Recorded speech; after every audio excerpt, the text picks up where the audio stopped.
let's close out the show, the very last division. I saved this one for last because I think it's the most interesting and most memey, just because last year none of these teams were good. Historically, the NFC East has been quite good, but it was bound to happen eventually that these teams would have down years. They happened to have down years all at the same time. Obviously, the Cowboys were hurt by Dak getting injured. They could have had a better record, and then Washington football team, they just never really had like consistent quarterback. Alex Smith played, Dwayne Haskins played, and then got cut. Taylor Heineke played, Kyle Allen played. It was just a lot of, you can't establish like momentum when you can't have the same signal caller each week. So I think understandably they struggled in that respect, but hey, still went to the playoffs and won the division with a losing record, but still made it. Gave Tampa Bay a heck of a game in that wild card round. So good on them. I do think with Dak Prescott being back, the Cowboys are in the driver's seat of this division, so I'm going to put them as the number one team. I expect Dak to play quite well if the shoulder thing, isn't too detrimental. I mean, coming off the ankle, now shoulder, not great.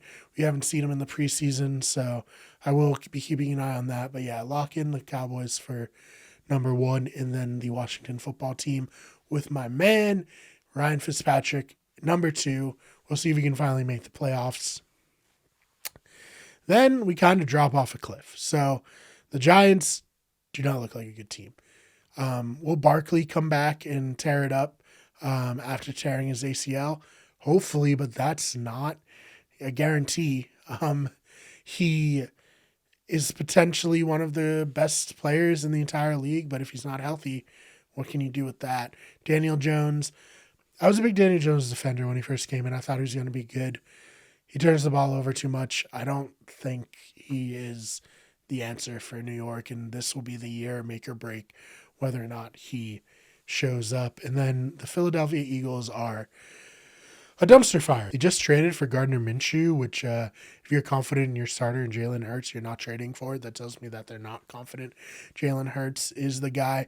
Gardner Minshew can come in and win some games, but I don't see this being a good situation in Philadelphia. I thought they were very untalented last year, and that led to Carson Wentz trying to play hero ball a lot and not succeeding. And then when Jalen Hurts came in, a lot of the same thing, trying to play hero ball and not succeeding.